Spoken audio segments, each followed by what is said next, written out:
ایک بنوری ٹاؤن کے مفتی ہیں، وہ کہتے ہیں کہ اسلامک بینکاری کے مسئلے پر مجھے مفتی طارق مسعود صاحب کے سامنے بٹھا دو، میں انشاءاللہ مفتی صاحب کو قائل کر دوں گا کہ سودی بینک اور اسلامک بینک میں کوئی فرق نہیں ہے۔ بنوری ٹاؤن کے جتنے بھی علماء ہیں ہمارے سر کے تاج ہیں، وہاں کے جتنے مفتیان کرام ہیں ہمارے لیے قابل احترام ہیں۔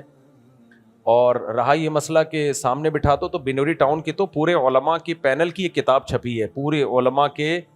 یوں سمجھے کہ ایک جماعت نے وہ کتاب چھاپی ہے، وہ ہم نے پوری باقاعدہ پڑھی ہے، ایک ایک لفظ، اور اکیلے نہیں پڑھا، باقاعدہ پورے علماء کے گروپ میں بیٹھ کے اس کو، جب جس زمانے میں کتاب چھپی تھی، اور اس کی ایک ایک بات کا جواب دیا بھی گیا ہے۔ تو اس لیے علماء صاحب قابل احترام ہے ہمارے لیے، لیکن ان تمام باتوں کا جواب آ چکا ہے۔ اب یہ مجھے نہیں معلوم کون سے مفتی صاحب ہیں، باقی پھر بھی اگر علماء کا آپس میں اختلاف کرنے کا علماء کے پاس رائٹ ہے، ساحل ادیم جیسے آدمی کو رائٹ نہیں ہے، ان کے پاس علم ہی نہیں ہے، بینکنگ کے الف بھی نہیں معلوم۔ ایک عالم کی بات سے اختلاف کر سکتا ہے، اگر بنوری ٹاؤن کے علماء اختلاف کرتے ہیں ان کو پورا پورا حق ہے، لیکن ساحل ادیم کیسے اختلاف کر رہے ہیں بھائی؟ یا جن لوگوں کو بینکنگ کے الف بھی نہیں پتا وہ کیسے اختلاف کر رہے ہیں؟ تو میرا مقصد ساحل ادیم کی مخالفت نہیں ہے، لیکن جو جس کی فیلڈ ہو وہ اس حد تک رہے تو زیادہ اچھا ہے،